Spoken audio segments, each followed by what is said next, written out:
Okay, let me share the screen now. Yung PowerPoint. Hold on, Yan, yan, PowerPoint. yan. Oo. Yan. It's spirituality for the second half of life. Pag middle adults kasi, tama yung sinabi ni Sir Kier kanina, yung young ones, yung youth at saka yung adult. Yun ang young ones. Na ONES, young ones. Pero pag pumunta na tayo sa middle adulthood, yan na yung young ones na ONCE. No? They were Correct. young ones before. No? Yung young ones na ONES, yun yung youth at saka yung adult. Pag middle adult at older adult ay sila ay bata dati. So they really are on middle adults, and usually yan ang tinatawag nating midlife yung middle adulthood yan. At ang pinaka-common yan na pag ina-associate pag midlife yung midlife crisis. But let's start with a definition of the spirituality on the second half of life. Usually, hindi tayo masyadong na-familiarize dito, but we look at adulthood and spirituality. Next slide. Yan. Ito yung perspective. The human and the spiritual are together. Hindi hiwalay ang spirito sa pagkatao, sa pagiging tao. And spirituality is an inherent part of our human journey. No? Dahil tayo ay, our definition of the human is nandyan yung body, mind, and spirit. So spirituality is an inherent part, talaga namang parte ng ating pagkatao, ang ating spirituality. Not to see spirituality as otherworldly or escaping our humanness. Yung dichotomy na yun ay sa akin mali. No, yung pagiging tao natin ay kasama na yung ating pagiging spiritual. And then the next is the self and God are together. No, alam natin na interrelated yan dahil ang paniniwala natin ang Diyos Espiritu Santo ay palaging kasama natin. It's part, the Holy Spirit is part of us. The self and God are together. And my human being with God as a spiritual for the second half of life. Okay? The next slide. The next slide. Yan. Itong lecture natin ngayon, may 5 parts. The first is a definition of adulthood and spirituality. Pangalawa yung midlife challenges. Pangatlo, ways of being as a middle adult. And then the adult imaging of God and the Imago Dei. It's really a curriculum from Boston, no? College. So, umpisa na natin sa unang topic. Next slide. And what does it mean to be an adult? Ano ba ang definition ng adulthood? There are 2 essential hallmarks. One is integrity, okay, and mutuality. Yun yung 2 na essential hallmarks of being an adult, no? A mature adult is integral. Yung integrity dito yung it means integral. It is whole, no? Buo, no? So yung adulthood, no, mature adulthood is yung pagiging buo, no, ng pagkatao. Ang pangalawa na characteristic or essential hallmark of being an adult is considered mutuality to the other. May explain ito next slide. Yan. Integrity, no, yung pagiging buo, and considered mutuality always go together. Ang ibig sabihin, yung integrity is I can be fully me. Magiging buo ako Kung magiging buo ako, then the other can be fully other. Magiging buo din yung iba. Yun yung mutuality, consider mutuality. Therefore, integrity, yung pagiging buo ko at saka ang pagiging buo ng ibang tao, no, define what it means to be fully human. Hindi lang ako ang buo, kundi yung ibang tao buo rin. Yun ang ibig sabihin ng pagiging totoong tao. Okay. Of course, sabi niya, caution, we have all our unfinished pieces and shortcomings. Alam naman natin yon, may mga pagkukulang naman tayo. Pero sabi niya dito, but we need not be perfect, but only good enough. Kumbaga, pwede nang sabihin buo siya at buo din ako. Next slide. Okay, a self that is integral. Okay? Ano yung sabihin ng yung adulthood kasi, buo na yung identity mo, di ba? Sabi natin kasi sa youth and young adulthood, it's to achieve an identity. Once you reach middle adulthood, you should have your own self. Meron ka ng buong sariling pagkatao. Yan ang ibig sabihin. First, you has grown up, no?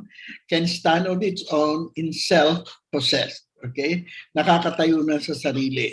Kasi lumago na, magulang na, mature na.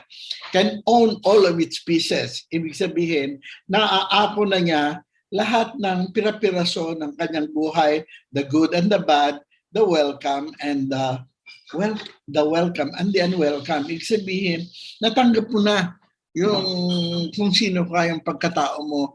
You own up to all of the pieces of yourself, no? And then has its locus of valuing inside and not with significant others outside. Yung bang pag-value mo ng sarili mo ay hindi na nakadepende, no, sa mga taong sa labas or other people value of you, but it is how you value yourself inside. Mature ka na pag meron kang sariling pagtingin ng sarili mo.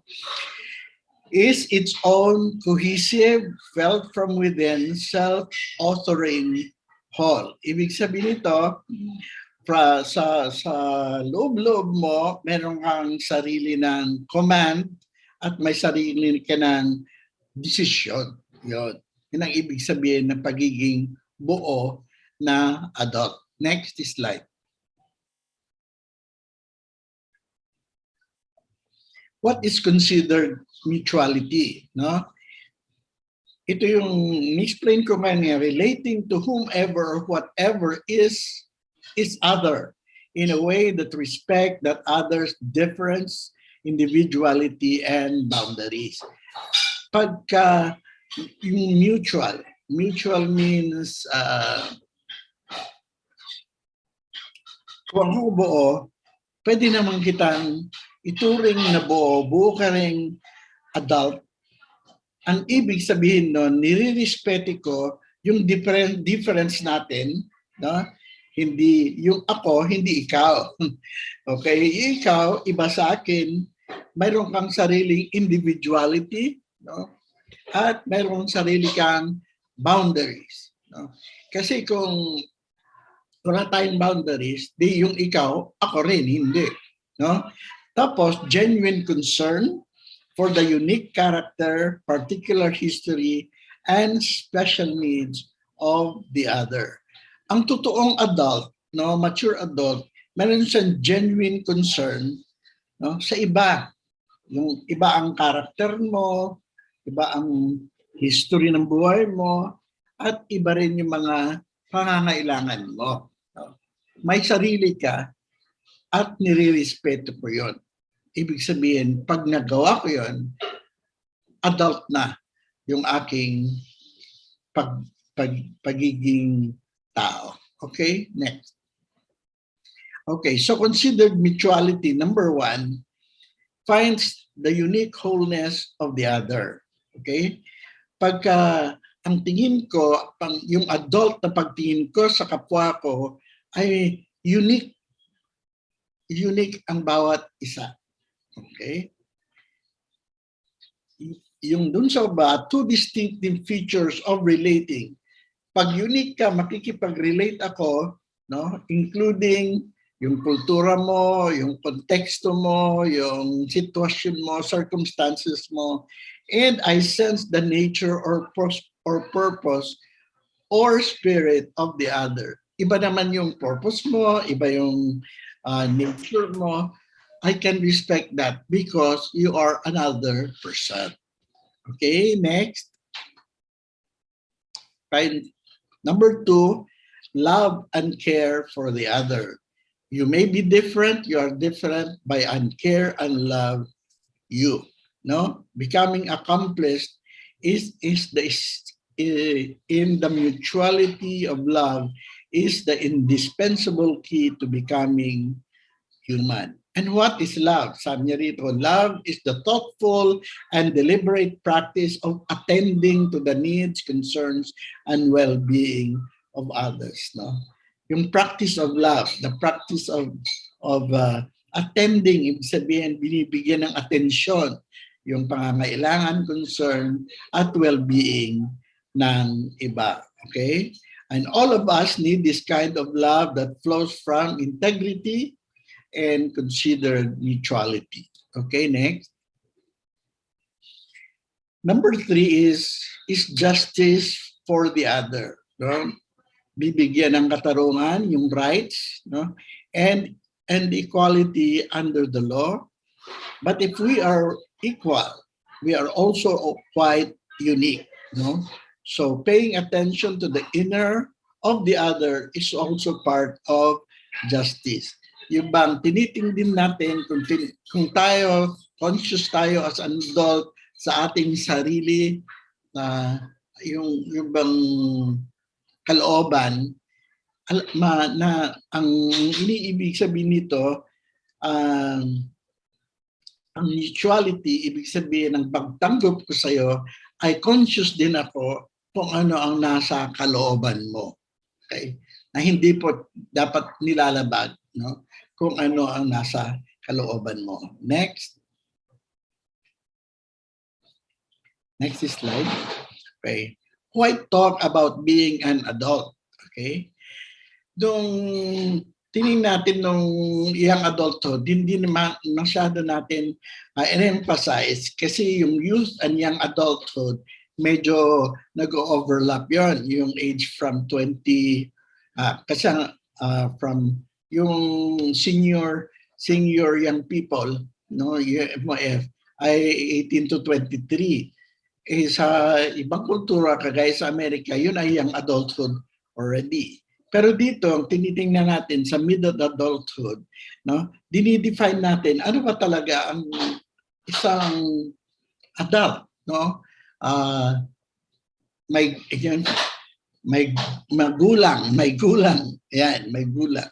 Okay? If we are mature adults, the human and the spiritual actually do go together.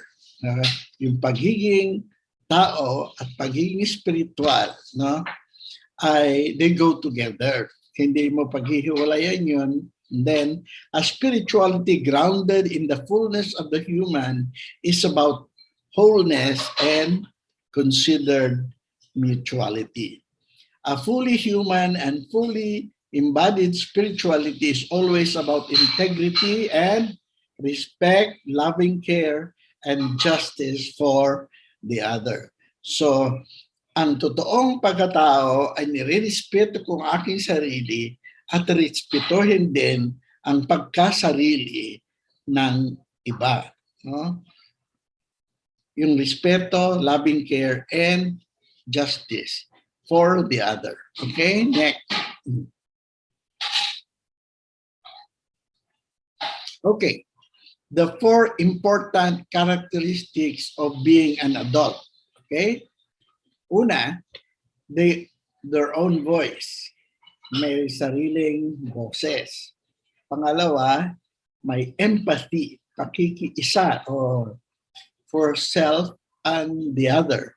Yung tumatayo sa sarili at para rin sa iba. Pangatlo is intimacy. Intimacy, closeness yan. At pang-apat ay dialogue with the other. Pahapiyawan natin isa-isa itong apat na to. First, next slide. Ang isang adult may sariling boses. Okay? There are times we need to say verbally or symbolically who we are and what we attest to. And may boses tayo. Pag sinabi natin may boses tayo, meron tayong opinion, may panindigan, may perspective o paningin. Okay? Next slide. Empathy. Ang empathy, self-empathy is felt integrity. Yung bang dapat mayroon kang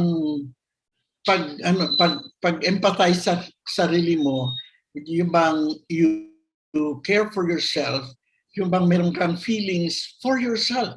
Dapat kasi mahalin mo rin ang sarili mo, no? O na yan. At pangalawa, empathy for the other.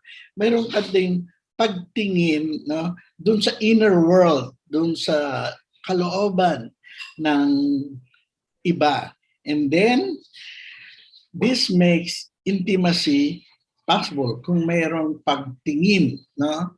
Yung bang pakikiisang damdamin, no? Sa iyong sarili at sa iba.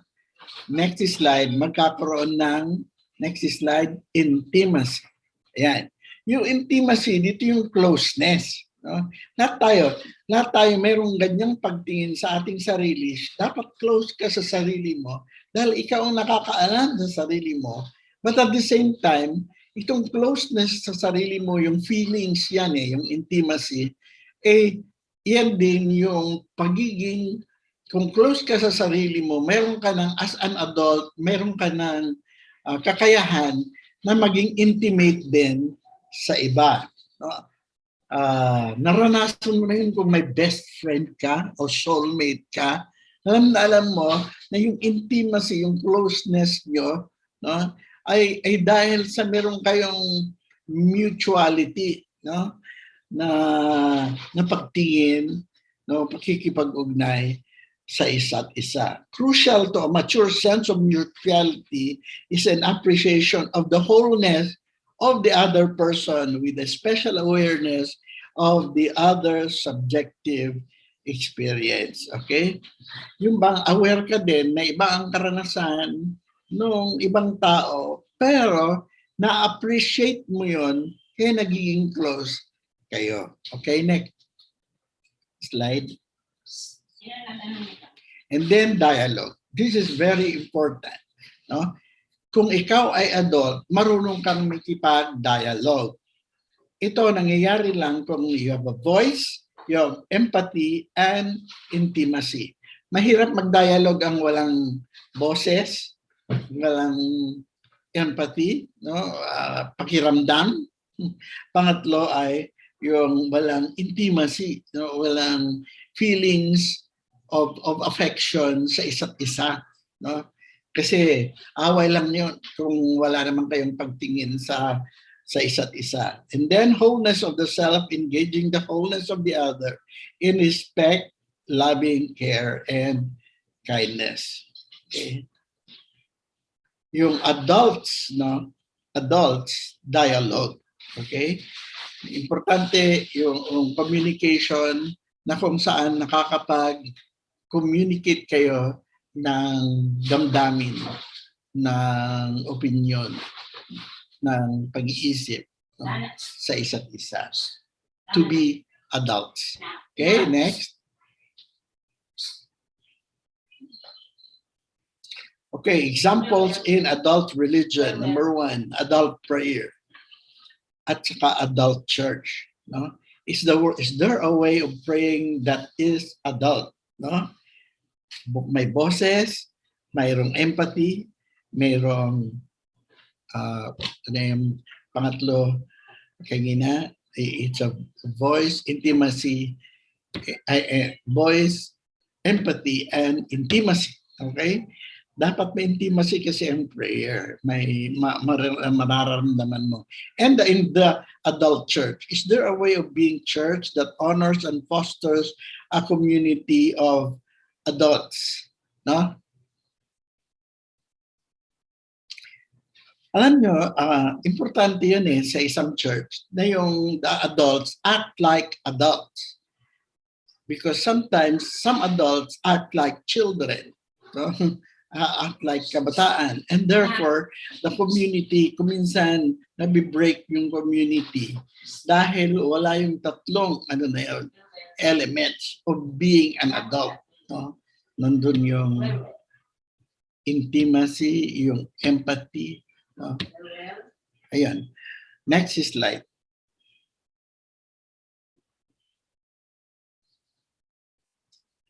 Siguro na natin to. Skip na natin to because it's adult prayer. Next.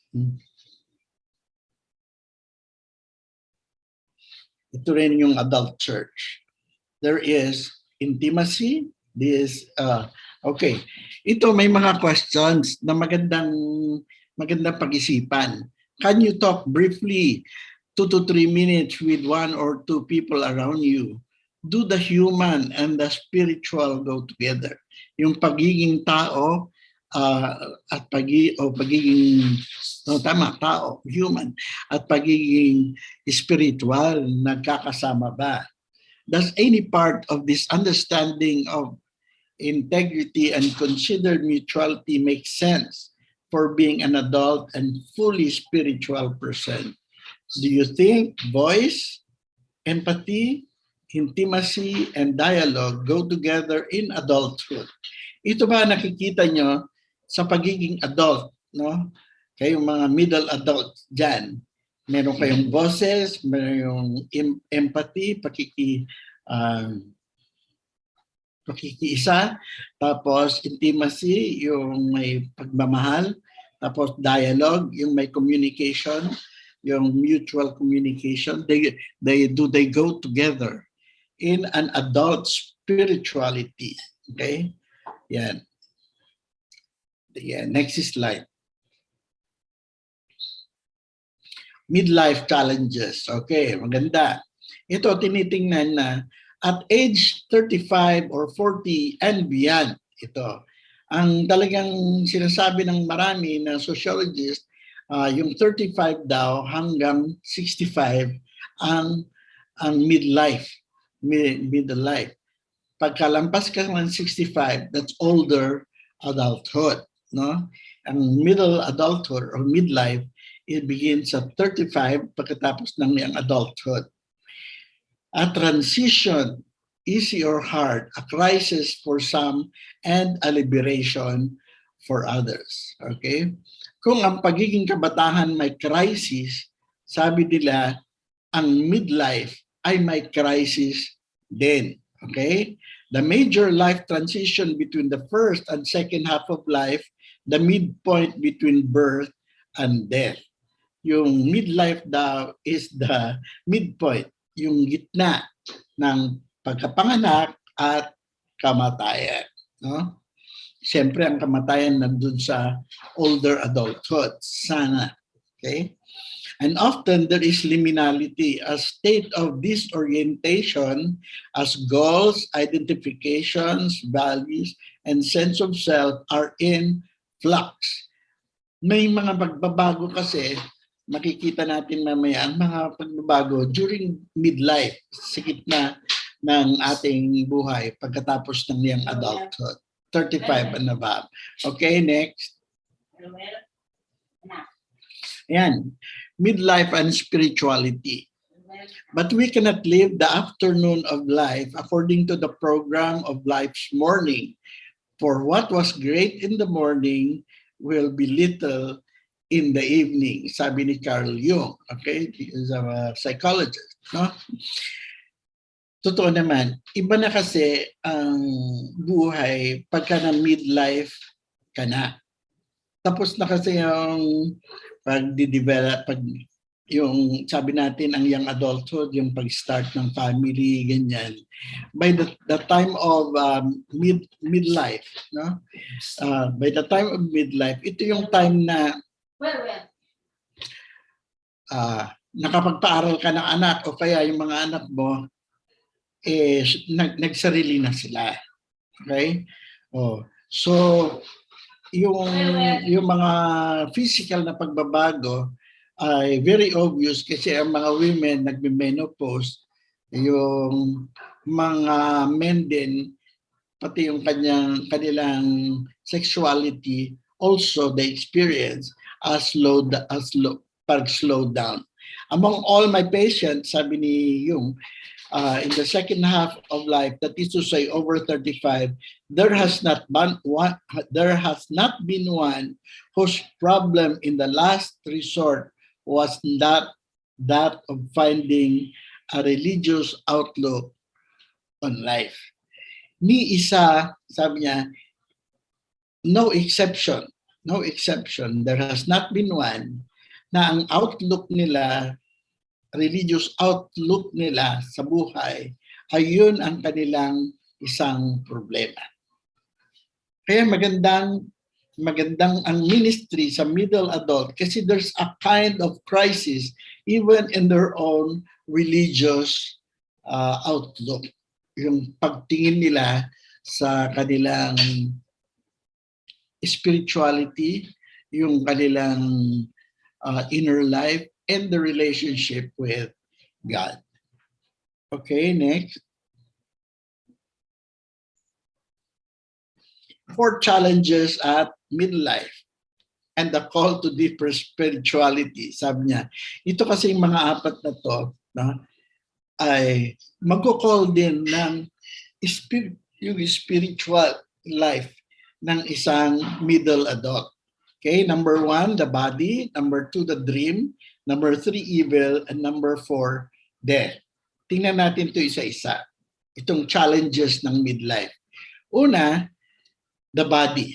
Sabi ko nga, yung katawan nagbabago na during midlife. This is 35 to 60, no? May not be the obedient servant as before. Ibig sabihin, pwedeng yung katawan mo hindi na masyadong sumusunod sa gusto mo kasi medyo nanghihina na. Okay? Kagaya nung mga babae, gustong manganak pero nag-menopause na, and this happens during midlife. Perhaps less stamina, the eyes are less sharp, nagsasalamin na, the libido less strong, pati yung sexual drive, the bones less dense, no? Nagigib way na rin yung mga nanghihina, nagkakarayo-rayuma na, and then fat cells are more autonomous. Ibig sabihin, hindi mo na pwedeng sabihin sa fat cells, mawala ka, naghirap magpapayat, ganyan. And then perhaps feeling less attractive. Medyo pumapasok na yan yung mga linya dyan sa mukha, ganyan, nangungulubot na rin, ganyan. You feel less attractive at middle adulthood. Hindi na kasing ganda o gwapo noong young adult. No?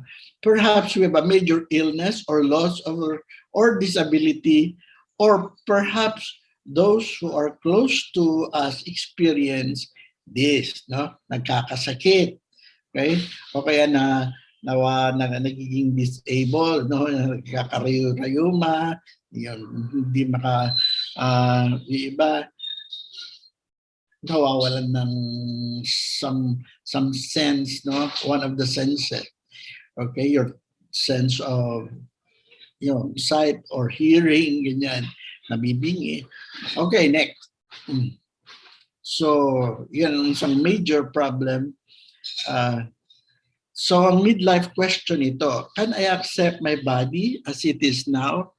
Can I be my aging body? Am I more comfortable in my body now? And the spirituality question that goes with it is, how do I embody my spirituality now? Okay? Is there something God is calling me to embody in my life now? Pag medyo nanghihina na yung katawan, paano na ngayon ang spirituality mo? Ang daling maging spiritual during young adulthood kasi medyo you are in command. Your body listens to you. No?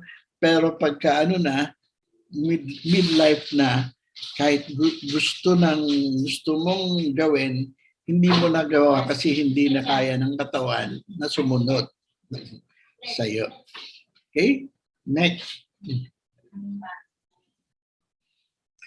The dream. Ano ba ang dream mo during midlife?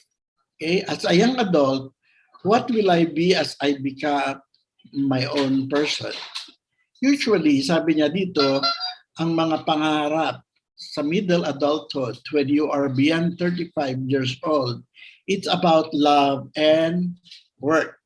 Unfortunately, dito nangyayari kasi yung maraming naghihiwalay. Dito sa age range na to, between 35 to 65, may mga naghihiwalay or namamatayan ng asawa, nababalo, being a widow or a widower. Where is the dream now? Ano na ngayon ang pangarap ko? Did it bring what I hoped it would? Could I even live it out? Yung bang pangarap ko na yung dream ko sa buhay ay na-achieve ko na o na-achieve ko o na mag-iiba dapat ba ang aking panaginip at middle life? The next question is, am I disillusioned or depressed? During midlife kasi may mga nawawalan ng trabaho, may nawawalan ng asawa. Yan, is family life or marriage changing? Okay? Is work and its meaning changing? Nagbabago ba ang kahulugan ng aking trabaho? It's unfortunate sometimes that really during the middle years of adulthood, dyan din iiba ng trabaho, no?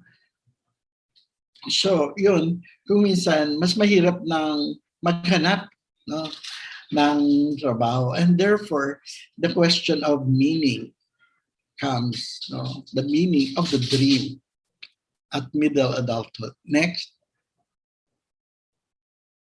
Yun. Ito yung questions ng midlife question. Do I have a dream at this point in my life? If not, is there someone who can help me find it? Can the dream give me new life and draw me forward? Mayroon pa ba nga pong mga gustong makamit na sa aking buhay at midlife? Okay lang kung very stable kasi yung trabaho mo. Hindi ka magkakaroon masyado ng crisis. But the spirituality question is there something calling me now? Perhaps something more important in a way that is new or different? Is my faith part of the dream? Yan. Paano ko pangatawanan ang aking pananampalataya o express ang aking pananampalataya in midlife? Yung midlife kasi dapat stable na yung trabaho, yung pamilya mo, yung mga bata, it's either natapos na sa kanilang pag-aaral or nagkaroon na rin sila ng sariling buhay, no? At ito ngayon, ano na ngayon ang aking gagawin? What do I pursue now? No? Kaya maganda yung midlife kasi it asks the questions of what is my dream now? What is my calling now? No? Tapos na ako nagpamilya, no? Nagkakaroon na ng emptiness, no? Kung hindi nabalo, mag-isa ka na rin, ibig sabihin, you're single again or you are just two together, ikaw at ng asawa mo, dun sa inyong tahanan. Okay? Next. evil at midlife, okay? Evil in the world and evil in the self are not so easily ignored now. In what ways do I need to stand against violence, hatred, and injustice? If I made a list of things I can stand in other people, could it be that the list is also in me? Can I say there, but for the grace of God, go I? Ibig sabihin, kuminsan maraming temptations. Sabi ko nga, kaya ah,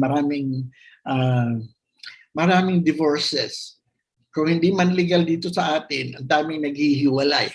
Yun, na, na mag-asawa. No? It's because of the temptation of evil. No? Na, na, na, na, ano ba yan? Ilocano, masulsulisog. Ano ba yan sa Tagalog? Sila ay natutukso. Ayan.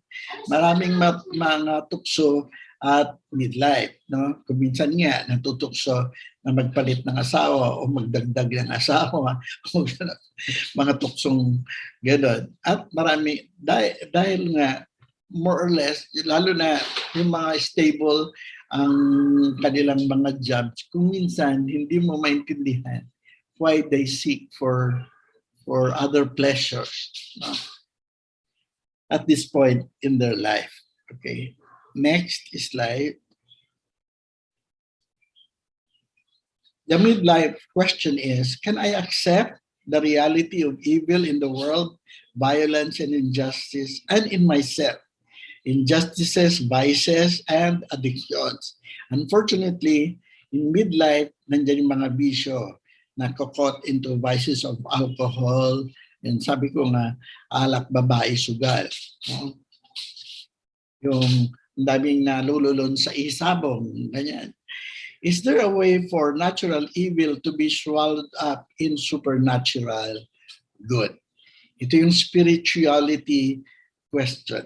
Kung hindi mo nababantayan ang iyong spirito, yung natural evil, no?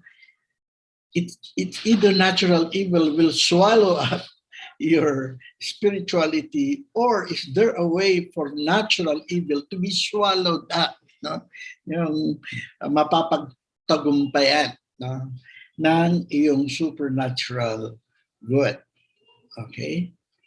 O yung pananampalataya mo. Next. Death at midlife. Okay? Easily becomes a personal reality, I'm going to die. Aminin natin, marami ring namamatay between 35 to 65. Meron akong yung bunso kong kapatid, namatay at 58. No? Ayun. So, he didn't finish his midlife.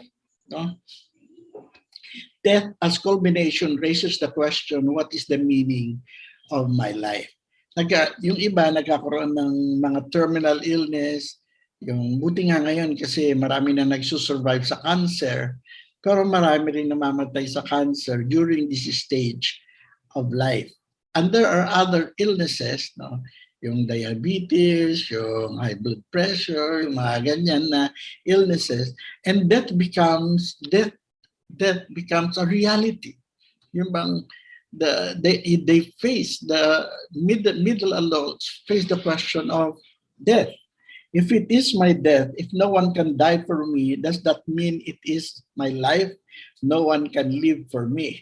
Magandang tanong yun eh. Kung walang mamamatay ng kamatayan ko, ibig bang sabihin niya, wala din magbubuhay ng buhay ko. So no one can live for me. Ibig sabihin, dapat mabuhay ako sa sarili kong buhay dahil wala na mamamatay ng kamatayan ko. What goes into my understanding of death now? Is it loss, transition, annihilation, culmination, transformation, celebration, or what? Kung mamamatay tayo in middle adulthood, ano ba ang pagtingin natin sa kamatayan? Ito ba ay loss, no? Pagkawala, o transition, which is of course our belief as Christians, transition lang ang pagkamatay. Yung annihilation, yung mawawala na akong tuluyan. Yung culmination na ito ay ending. Yung transformation ay pagbabago lang to. Or marami din, lalo sa mga taal na Kristiyano, na ang pagkamatay ay celebration. It's entrance to another period or stage of life. Or what? Ano pagtingin mo na sa death at midlife? Okay, next. Then these are the questions. Can I accept the reality of death? What does it mean if I do that? What does it mean if I don't? Anong ibig sabihin kung hindi ko matanggap ang pagkamatay at this stage?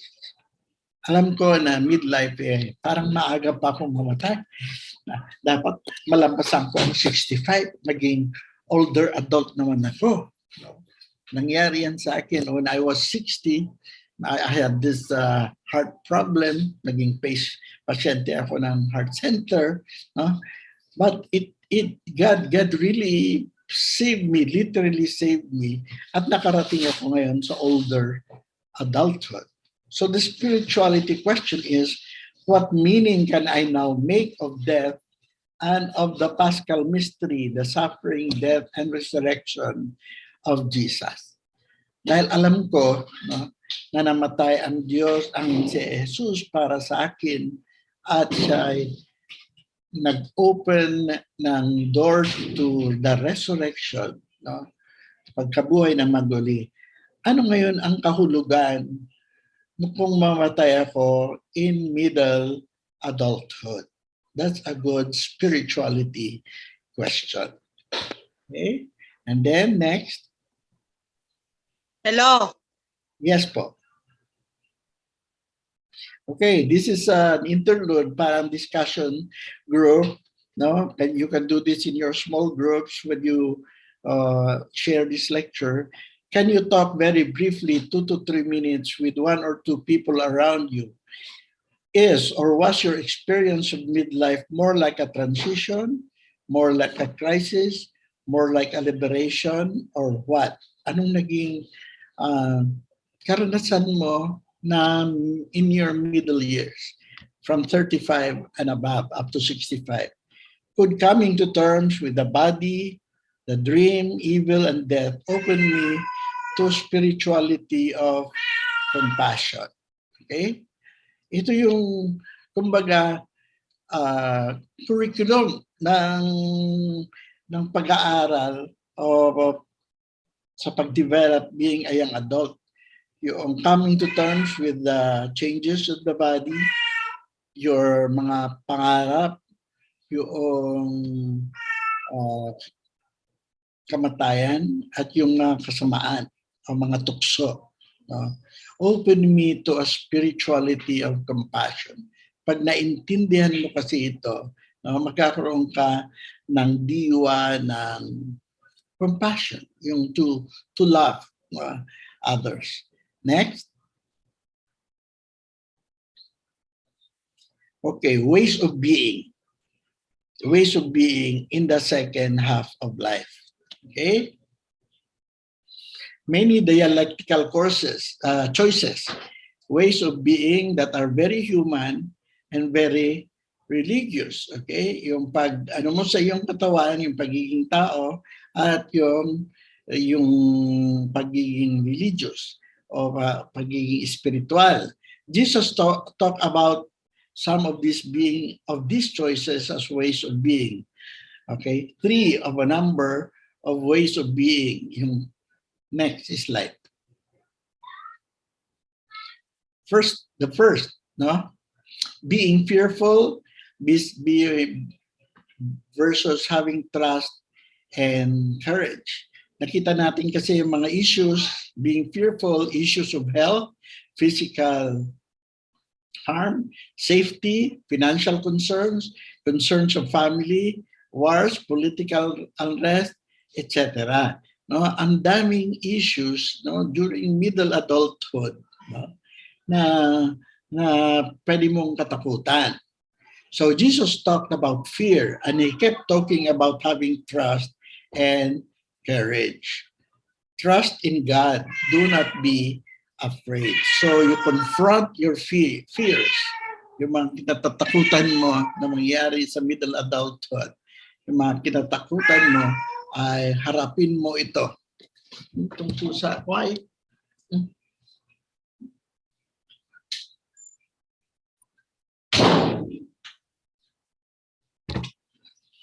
Okay, next slide. Being judgmental. Walang judgmental, sabi ng TV program, versus being forgiving. Alam nyo, during middle adulthood, may tendency na maging judgmental. Yung bang, because we already face, alam na natin ang buhay. Pag nasa middle adulthood, alam mo na ang buhay. No? Hindi ka nang young adult na marami ka pang tanong. Pero pagka middle adulthood, you already know the realities of life. Alam mo na yung mga katotohanan, ganyan talaga ang buhay. So it's either you become judgmental or you become forgiving. Being judgmental, all the things that are not the way they should be, the ways I have been violated, disrespected, etc. Kasi we go through all these realities of life.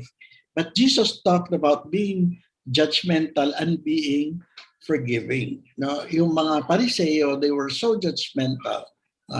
But Jesus taught us to be more forgiving. No? Dahil katotohanan na yan, mga kasalanan na yan, katotohanan na yan sa buhay. Judge not that you not be judged. Forgive your neighbor not 7 times, but 70 times 7. So isa yan sa kailangan na matutunan in the middle adulthood. Next. Being entitled, being versus being of service. Yung be entitled, all the things that should be mine, all the things that I've worked so hard for, all that I deserve for what I have done. Yung entitlement, no? Yung bang pinagpaguran ko mga ito, dapat sa akin ang mga ito, no? But Jesus talked about being entitled and about being of service, no? And sinasabi niya, in middle adulthood, you realize na you were blessed so much, and therefore it's time to give back. It's time to serve. I came not to serve, but to be served. The last, not to be served, not to serve. The last shall be the first, and do not take the first place. Ibig sabihin, no? You have a way of giving back. It's a time of giving back, being of service. Okay? Next. Ito yung interlude. Can you talk very briefly why are being fearful, being judgmental, and being entitled so seductive in the second half of life? Is one of these or some other my favorite? What helps me to go forward with trust, courage, forgiveness, and service to others? So ito, nagbibigay ng curriculum na pag-aaralan nyo sa mga middle adulthood. Ito yung mga questions na kasi ito yung mga problems that middle adults face. Next. We go on to the next. The adult imaging of God in the second half of life. Sino na ang Diyos sa akin during middle adulthood? Next. Okay. Develops as the imaging of God develops as we ourselves develop and mature. In childhood and adolescence, while our imaging of reality is still developing, our imaging of God is usually childlike and adolescent. Hindi pa buo yung pagkakakilala sa Diyos, pero in adulthood, as reasonably whole selves relating in considered neutrality, our imaging of God is at least able to be adult as well. Next slide. Dapat adult din ang pagtingin natin sa Diyos. Okay? Sabi niya dito, the God of childhood and adolescence, it has parent-like authority, parang magulang ang Diyos, and a parent-like voice na who is very interested in controlling how we should be and how we should act. No? Parang ang ganyan ang Diyos sa atin. But from the perspective of adulthood, it is an incomplete God. Ibig sabihin, a God is still forming, a God in which all the pieces have not quite come together. Ang totoong, ang in adulthood, parang ang pagtingin natin sa Diyos, we discover there are many things that we realize that there are many things that we don't know about God, and that we come to seek to know God more because more and more na yung mga sa buhay ay ang dami pala nating hindi alam tungkol sa Diyos, and God reveals Himself in different ways. No? Halimbawa, yung mga nagtatandang dalaga, sabi nila, bakit ang Diyos? No? Hindi naman ako binibigyan ng partner in life. Mga ganon. May mga tanong ganyan. O kaya, bakit yung mga gusto kong trabaho, hindi naman yung nag-open sa akin? Or bakit ang dami kong in-applyan, wala namang nag-open na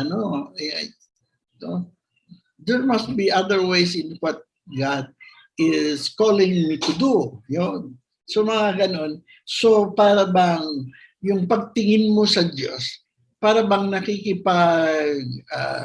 it's still forming. Parang the more you grow older, the more questions you ask of God, and the more you discover God better in other ways. Okay? Next. And then ito yung you discover a living God. The God of adulthood is a God of mutuality.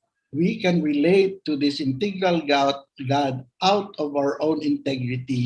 A God of transforming mutuality is an adult relationship with us. Ibig sabihin, nakikilala mo ang sarili mo, nakikilala mo ang Diyos, at ang Diyos na nakikilala mo ay nagbabago ng iyong pagiging tao. Okay? A complete God, a God of adult imaging, a God fully formed. Imaging this living God is best described by the saints and the mystics. Ibig sabihin, yung very close ang intimacy nila sa Diyos, yung relationship, and they imagine a God, or they experience a God for who God truly is. A living God. Okay, buhay na Diyos. Okay, next. Okay, ito yung mga images. The images of a super ego God. Okay, one is a supreme being, all-powerful, at a great distance from us, and yet all-seeing. Yan. Yan. Yung omnipotent, omniscient. Yan. Second is a God of law. To obey the law is to be okay with God. We are guilty when we fail. God loves us when we are good and punishes us when we are bad. Okay? And then next is God of belief. To have the right belief is to be right with God. No? Yan yung orthodoxy. Then God of control. Most of the things I really want to do are not allowed because God controls. And then God of the group. Church is the place where we worship the supreme being, the God of law, the God of belief, and the God of control. Okay? Ito yung mga images of God. Next. Imaging the living God. A transformation of the ways we image the superego God of childhood and adolescence. Okay, ito na yun. We personally experience God rather than know about this God. Ito yung conversion, yung bang hindi yung alam ko, maraming alam tungkol sa Diyos, kundi nararanasan ko sino ang Diyos sa akin.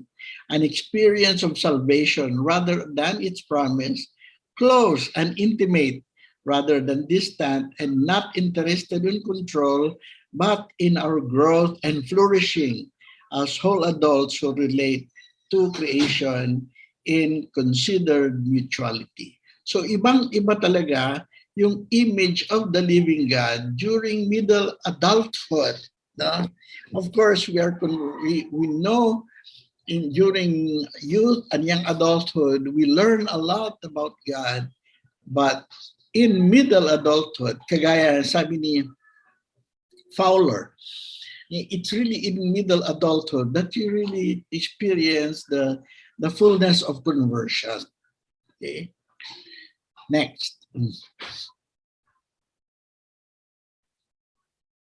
Okay, a living God is a God as thou, no? Ibig sabihin, siya ay iba sa'yo, and transformation of the Supreme Being and an intimate personal relationship. Hindi na siya malayo. You are closer to me than I am to myself. Sabi ni St. Augustine, ang Diyos ay mas malapit sa akin kaysa ako sa pagkalapit ko sa aking sarili. God knows me better than I know myself. Mas kilala mo ako, Panginoon, kaysa yung pagkakilala ko sa aking sarili. Okay? Yan ang ibig sabihin ng the living God. Okay?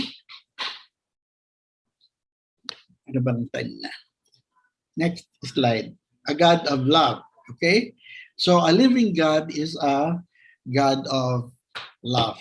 So transformation of God, of the God of law, and then the God of unconditional acceptance. Is there anything that God can make God not love us? God of conscience and personal, no? He makes us, he calls us to responsibility and a mutual indwelling with us, an experience, a synergy or shared energy, an empowerment in God which makes us even more of our own integral process.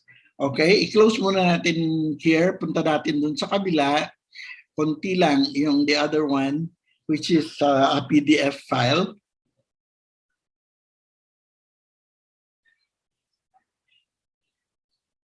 Sandali lang to.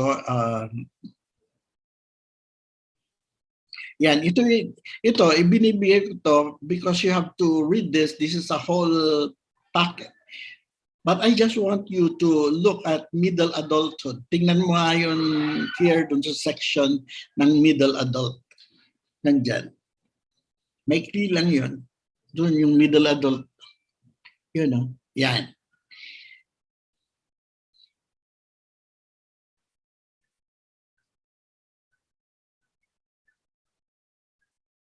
Middle adulthood. Yang. Next pa, next. Yan, middle adulthood. Yan. The core of middle adulthood are approximately ages 40 to 60. Bakit nawala? Sa aking screen. Ayan. But the boundaries are very porous. Okay? Tingnan natin sa baba. Yung bandang baba, most physical abilities peak in young adulthood and begin to decline modestly as people move into middle adulthood. The need for reading glasses or bifocals is often the first sign of this. Middle adult ko na, pag magsasalamin mo, salamin mo, magiging doble vista na. And because of the wide variety of life situations that are the norm for people at midlife, the issues they face are diverse. Many have been married at least once, okay? But a significant number have divorced and may or may not have remarried, okay? They may be the parents of young children, adolescents, and or young adults. Many are also grandparents, okay, in middle adulthood. During midlife, most people will experience the death of at least one parent and or begin to deal with the realities of aging parents. Okay? May mga parents pa rin, yung iba, pero masyado nang matatanda, and isa yan sa mga issues ng midlife. Nag-aalaga na nila ng mga matatandang parents. Next. Okay? At midlife, people begin to shift from thinking about how long they have lived to how long they have left to live. Sa midlife, ilang taon pa kaya tatanda ba ako? This often results in a midlife review as they consider what they want to accomplish in the rest of their lives. Kaya may crisis. Making meaning of life is a major developmental task as people ask, so what difference does it make that I've been on this earth for 40 or 50 years? Ibig sabihin, isa sa mga big questions ng middle adulthood is, ano ba ang iiwan kong legacy sa mundo? Okay? Ito, example to, John and Linda are 47 years old. Both work in demanding jobs. Their parents are in their 80s and are beginning to face declining health. Their teenage son is going through some difficult times, and their daughter, graduating from college and unable to find a job, is moving back home. They attend worship services but are not involved in other learning and other service activities in the church. They say they are too busy to take on any major church obligations. What kind of study, fellowships, or service opportunities might appeal to John and Linda that would nurture their faith? So ito isang case na paano ba ang church mag-minister kay John at Linda? Ito yung sitwasyon nila as middle adults. Okay? Next.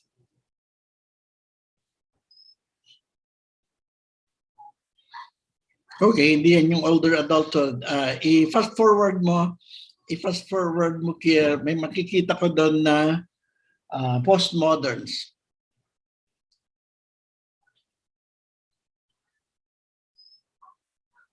Hindi siya millennial. Next, yung postmodern.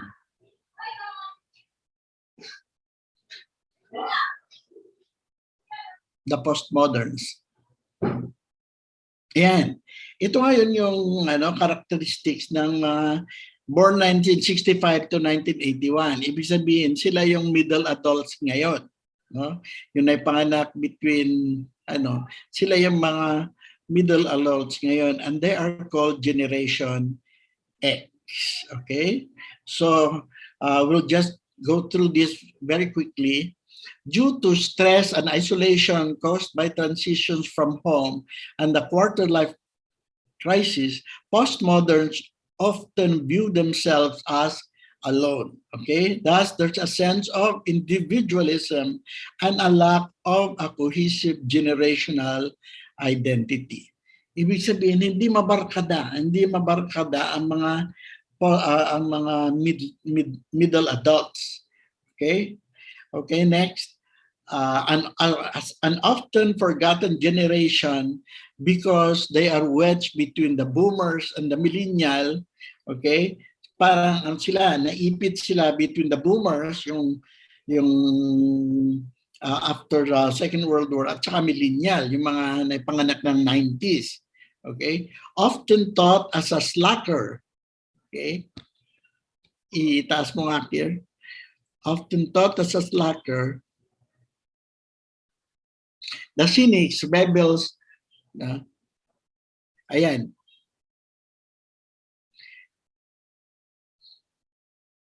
Postmoderns often view themselves as alone.